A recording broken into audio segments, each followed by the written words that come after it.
नमस्कार प्रतियोगी मित्रों, मैं इंजीनियर दुर्गेश त्रिपाठी आप सभी का अपने YouTube channel UPPCS maker point में हार्दिक स्वागत करता हूं।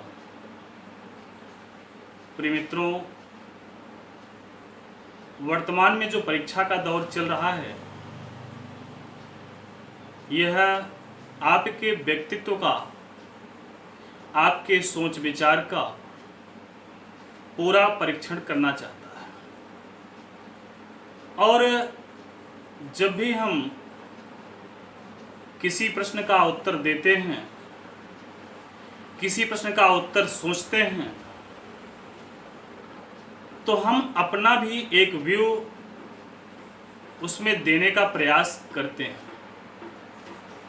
और कहा जाता है कि वही उत्तर सबसे ज़्यादा फायदेमंद होता है, वही उत्तर सबसे ज़्यादा प्रभावी होता है जिसमें मौलिकता का प्रभाव स्पष्ट रूप से देखा जा सके। आप किसी किताब से,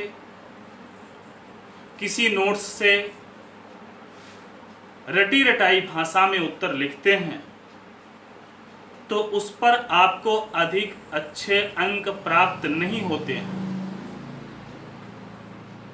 ऐसी दशा में मौलिकता निश्चित रूप से बहुत प्रभावी गुण है आपका परीक्षा के लिए, और यह मौलिकता ही आपको साक्षात्कार में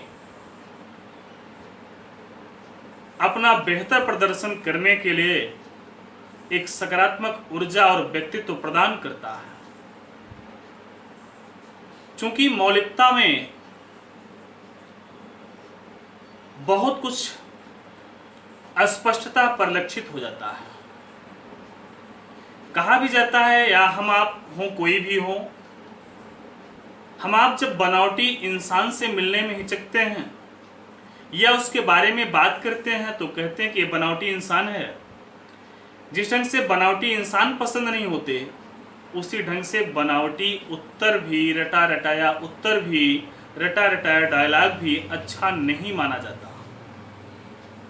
UPPCS की मुख्य परीक्षा हो या RO-ARO की मुख्य परीक्षा हो या ब्लॉक एजुकेशन ऑफिसर BEO की परीक्षा हो, इन सभी परीक्षाओं में एक बात एकदम स्पष्ट है कि निबंध की भूमिका, पत्रलेखन की भूमिका, संक्षेपण की भूमिका, हिंदी व्याकरण की भूमिका भी अपने आप में महत्वपूर्ण है।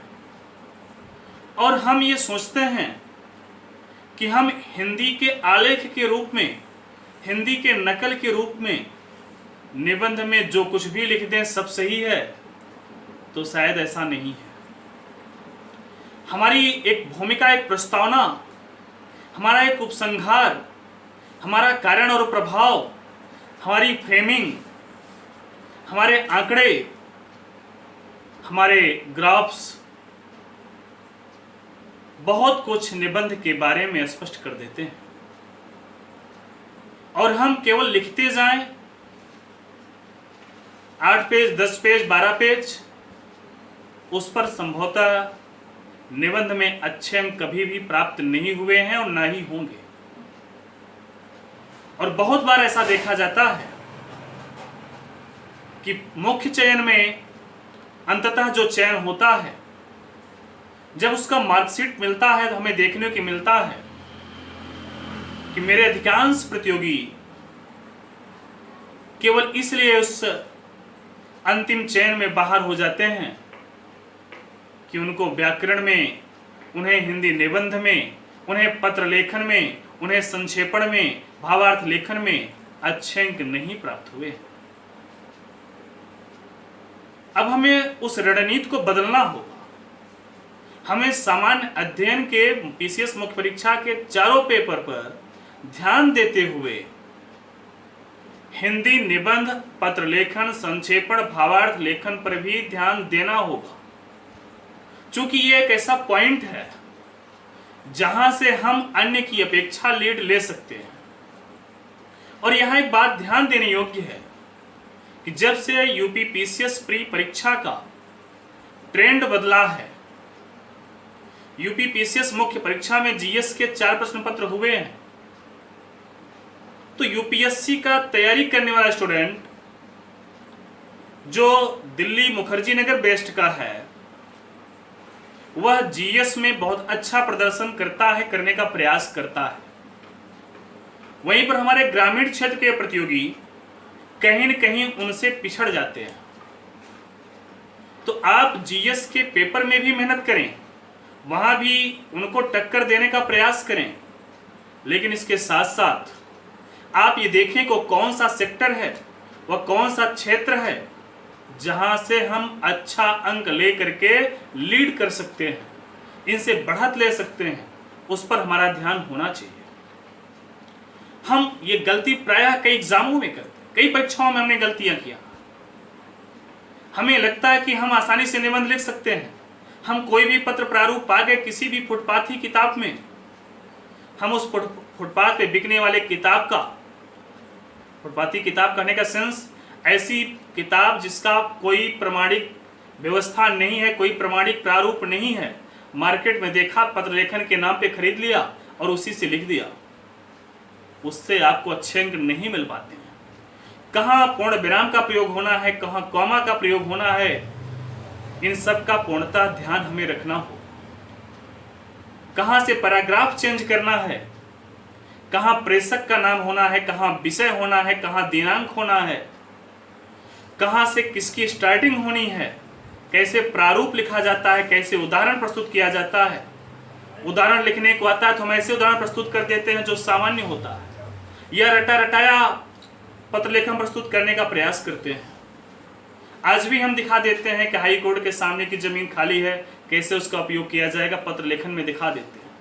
और वह कॉपी चेक करने वाला एग्जामिनर 2010 से आज तक वही देख रहा है कि हाई कोर्ट के सामने की जमीन खाली है, उसी पर पत्र लेखन हम पढ़ के एग्जाम में लिखने का प्रयास करते हैं।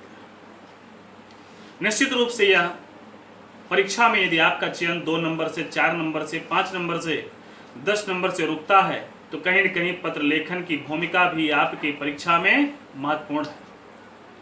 दूसरी इंपॉर्टेंट बात निबंध की। मित्रों, निबंध की जहां तक बात है, ये बंधन रहित होते हुए भी एक निश्चित इसका फ्रेम होता है। अगर उस फ्रेम के प्रतिकूल है तो निबंध नहीं है बंधन रहित। बंधन रहित कहां से? आपके विचार से, आपके आंकड़े से, कि आप कोई पक्षपातपूर्ण आंकड़ा न दें, आप कोई पक्षपातपूर्ण बात ना करें, आप निष्पक्ष ढंग से बात रखते हुए उस टॉपिक पर अपना मौलिक चिंतन प्रस्तुत करिए, लेकिन वो भी एक आंकड़ा हो, उसका एक फ्रेम हो, उसमें होना चाहिए। पता चला कि उपसंहार की बात आपने प्रस्तावना में कर दिया, प्रस्तावना की बात उपसंहार में कर दिया। कोरोना वायरस पर निबंध लिखने के लिए आ गया, आप पहली ही लाइन में पंक्ति में कोरोना वायरस है क्या, इसकी चर्चा करना स्टार्ट कर दिया आपने। कोरोना वायरस कैसे सबको प्रभावित कर रहा है, उसकी स्टार्टिंग आपने प्रस्तावना में ही कर दिया। आंकड़ा कहां देना था, आपने स्टार्टिंग में प्रस्तावना में ही आंकड़ा दे दिया आपने। योजना कुरुक्षेत्र से उठा करके छाप दिया आपने। ऐसे में आपको अच्छे अंक नहीं मिल पाते। दूसरी बात, हमारा जो निबंध हो वह हमारे परिवेश के बहुआयामी मुद्दों को छूने वाला हो। अगर ये कोरोना वायरस का संक्रमण है तो यह कैसे हमें सामाजिक रूप से प्रभावित कर रहा है, कैसे आर्थिक रूप से प्रभावित कर रहा है, कैसे राजनीतिक रूप से प्रभावित कर रहा है, कैसे वैश्विक रूप से प्रभावित कर रहा है, कैसे सांस्कृतिक रूप से प्रभावित कर रहा है, कैसे स्वास्थ्य के क्षेत्र को प्रभावित कर रहा है, कैसे पर्यावरण के क्षेत्र को प्रभावित कर रहा है, कैसे दैनिक जनजीवन को प्रभावित कर रहा है। हमारा सोचने का डायमेंशन, आयाम, वो बहुआयामी होना चाहिए।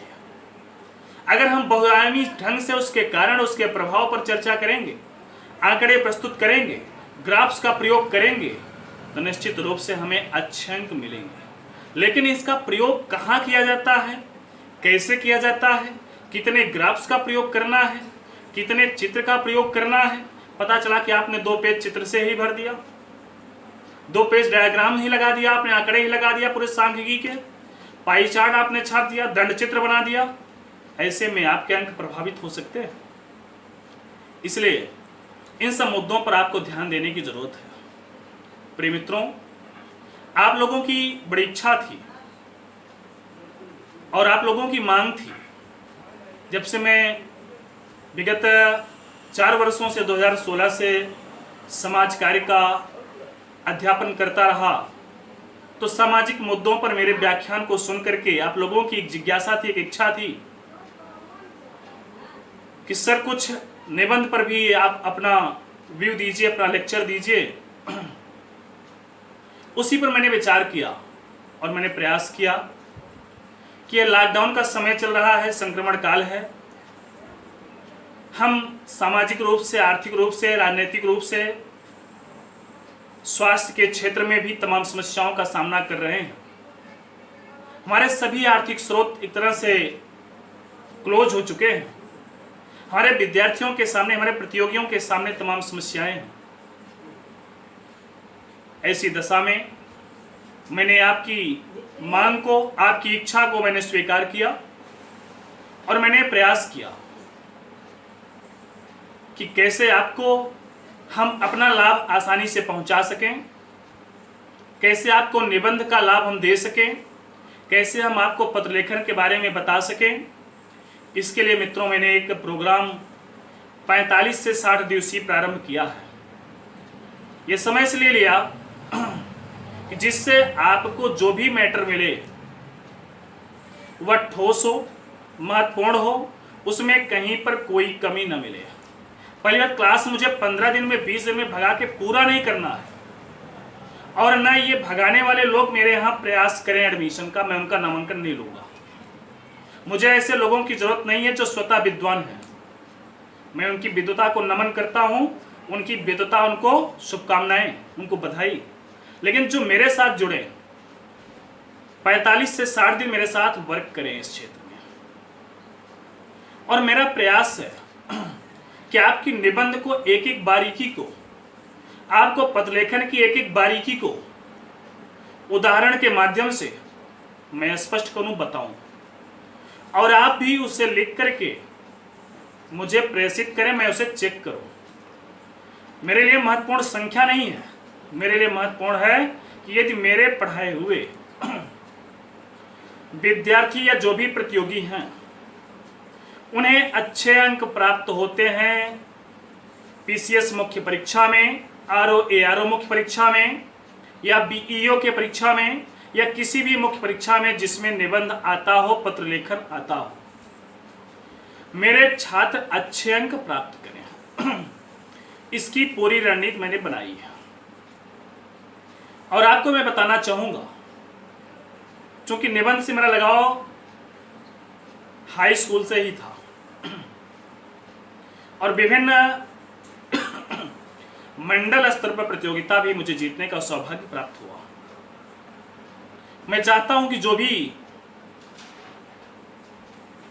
कृपा मां सरस्वती के आशीर्वाद से मुझे मिला हुआ है, जो भी प्रसाद मिला हुआ है, मैं वो आप तक पहुंचा सकूं।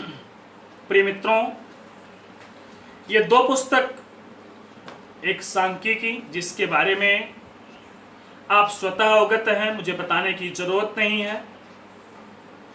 यह पुस्तक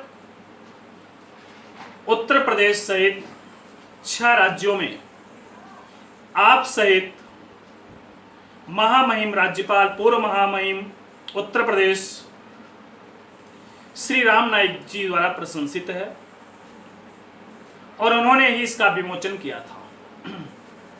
और उन्होंने अपने बधाई संदेश में मुझे ये संदेश दिया था कि प्रिय त्रिपाठी जी, आप अपने जनपद के सबसे कम उम्र के युवा हैं जिन्होंने इस तरह की पुस्तक का विमोचन मेरे हाथ से करवाया है। मैं मानता हूं कि ये, इसमें मेरी काबिलियत नहीं, इसमें आपकी काबिलियत महत्वपूर्ण है। क्योंकि जब आप चर्चा करते हैं, जब आप बात करते हैं, जब आप प्रश्न करते हैं, जब आप विचार विमर्श करते हैं मेरे साथ, तो किताब की गुणवत्ता, शैक्षिक अध्यापन की गुणवत्ता में सुधार होता है। क्योंकि विचार विमर्श से, प्रश्नोत्तर से निश्चित रूप से सुधार होता है। और आज यह पुस्तक अपना एक कीर्तिमान स्थापित कर चुकी है। चाहे एएसओ का परीक्षा हो, और जब तक यूपीपीसीएस मुख्य परीक्षा में शामिल रहा, तब तक इस पुस्तक ने अपनी प्रामाणिकता और अपनी गुणवत्ता को सिद्ध किया है। और यह पीसीएस मुख्य परीक्षा में मेरे कई प्रतियोगी मित्रों को, जो विभिन्न जनपदों में एसडीएम के पद पर, डिप्टी एसपी के पद पर, नायब तहसीलदार के पद पर, ब्लॉक डेवलपमेंट ऑफिसर बीडीओ के पद पर सहित तमाम ऐसे पद हैं पीसीएस पर जिसपे सुशोभित है, उन्होंने खुद इस पुस्तक की प्रशंसा किया है। ये मुझे कहने की जरूरत नहीं है, आप उनसे बात करके पूछ लीजिएगा कि क्या दुर्गेश सर की कोई सामकी आती थी क्या, तो शायद आपको मुझसे बेहतर हो इस पुस्तक के बारे में बता सकते हैं।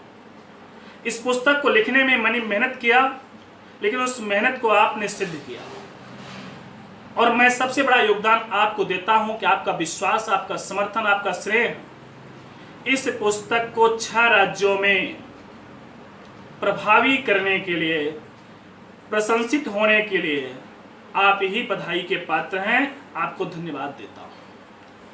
और इसी तरह से दूसरी पुस्तक समाज कार्य, यह भी आप लोगों के विश्वास पर, आप लोगों के स्नेह और समर्थन पर, जब तक यूपीपीसीएस के मुख्य परीक्षा के पाठ्यक्रम में था, अपनी प्रासंगिकता को सिद्ध किया है, अपनी गुणवत्ता को सिद्ध किया है। और आपने मैसेज करके, आपने फोन करके मुझे ये बताया कि सर, डायग्राम मेथड पर आपकी यह पुस्तक हमारे लिए बहुत फायदेमंद साबित हुई है। प्रिय मित्रों, कोई पुस्तक हो या कोई नोट्स हो, किसी एक टीचर के बस की बात नहीं है कि उसमें सारी गुणवत्ता को समाहित कर दे। जहां तक मैं समझता हूं, उसमें सबसे बड़ी भूमिका आप प्रतियोगी बंधुओं की है। और इसी विश्वास के साथ मैं निबंध और पत्र लेखन की क्लास 27 मई से प्रारंभ कर रहा हूं, और आप लोगों की समस्याओं को दृष्टिगत रखते हुए मैंने न्यूनतम फीस 2000 रुपए तय किया है। ध्यान रहे, जिनके पास आरोग्य सेतु ऐप नहीं होगा उन्हें 2500 रुपए पे करना पड़ेगा।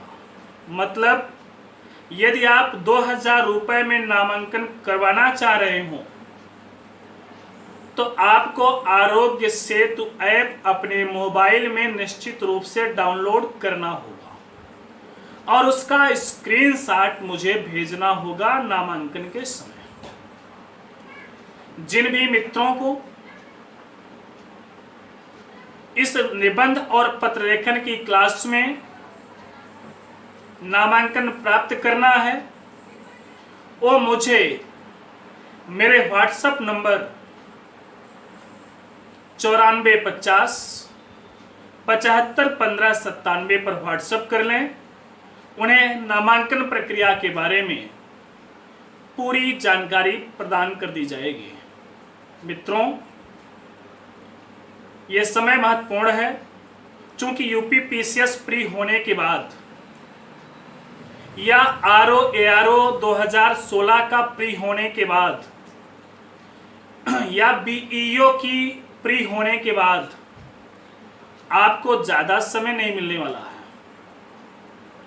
तो क्यों न हम इस समय का उपयोग प्री परीक्षा के साथ साथ यूपीपीसीएस मुख्य परीक्षा, आरओ मुख्य परीक्षा, बीईओ मुख्य परीक्षा में निबंध और पत्र लेखन के लिए न कर लें। यदि आप इसका उपयोग करते हैं तो आप प्री के साथ साथ मेंस का भी एक पोर्शन आसानी से कवर कर लेंगे। दूसरी बात मित्रों, आपको निबंध के साथ साथ पत्र लेखन का प्रारूप हम आसानी से समझाएंगे, बताएंगे, उसे पीडीएफ में भेजेंगे भी आपको। इसके साथ साथ आपको निबंध का 15 महत्वपूर्ण निबंध जो समसामयिक मुद्दों से जुड़े हों, जो हमारे विभिन्न क्षेत्रों से जुड़े हों, चाहे सामाजिक क्षेत्र हो, राजनैतिक क्षेत्र हो या आईआर का क्षेत्र हो, हिंदी साहित्य का क्षेत्र हो, विज्ञान प्रौद्योगिकी का क्षेत्र हो, इकोनॉमी का क्षेत्र हो, पर्यावरण परिवेश का क्षेत्र हो, एग्रीकल्चर का क्षेत्र हो, वहां से मैं आपको 15 पीडीएफ 15 निबंध का पीडीएफ आपको उपलब्ध कराऊंगा। मतलब मेरी रणनीति चौतरफा है कि आपका नुकसान कहीं से ना होने पाए। अब ये आप पर निर्भर है, यदि आपकी तैयारी निबंध और पत्र लेखन में बेहतर है तो आपको इस कक्षा को ज्वाइन करने की कोई आवश्यकता नहीं है, बिल्कुल भी नहीं है। मैं ये नहीं कहूंगा कि आप ज्वाइन करें, लेकिन जिन्हें तनिक भी संदेह हो कि मेरा निबंध अच्छा नहीं है, मेरा पत्र लेखन अच्छा नहीं है, वो इस कक्षा को ज्वाइन कर सकते हैं। इसके साथ साथ एक अंतिम निवेदन आप तक प्रेषित है। मेरे बहुत से प्रतियोगी मित्र हैं जो मुझसे व्हाट्सएप से जुड़े हैं, फेसबुक से जुड़े हैं, ट्विटर से जुड़े हैं। मैं उनसे निवेदन करना चाहूँगा कि प्रिय मित्रों, आप खूब मेहनत करें, आपकी जो भी तैयारी है उसको और धार दें, उसमें और कुछ जोड़ें, उसे और प्रभावी बनाएं। मेरी माता भगवती से प्रार्थना है कि मेरे सभी प्रतियोगी अच्छे अंकों के साथ सफल हों, अच्छे अंक प्राप्त करें और अंततः चयन प्राप्त करें, जिससे सफलता के इस इतिहास में आपका भी नाम सुनहरे अक्षरों में दर्ज हो। अंतिम निवेदन, प्रिय मित्रों, आपको ज्ञात है वर्तमान में भारत सहित संपूर्ण विश्व कोरोना संक्रमण के चपेट में है और सावधानी ही इसका बचाव है। आप प्रयास करें कि आप घर में ही रहें, कम से कम बाहर निकलें, हाथ बिल्कुल भी ना मिलाएं, किसी को अपशब्द ना कहें, किसी के साथ वाद विवाद ना करें, केवल स्वयं की सुरक्षा करें, मास्क और सैनिटाइजर का प्रयोग जरूर करें, दिन में 3-4 बार कम से कम हैंड वॉश जरूर करें,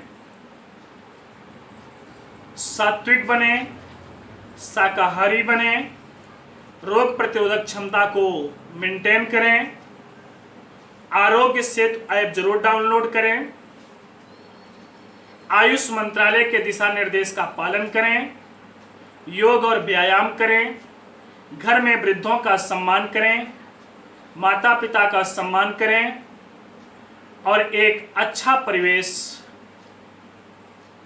बने, एक अच्छे परिवेश का निर्माण हो, इसमें आपका सक्रिय सहयोग सादर अपेक्षित है। इन्हीं शब्दों के साथ मैं अपनी वाणी को विराम देता हूं। धन्यवाद।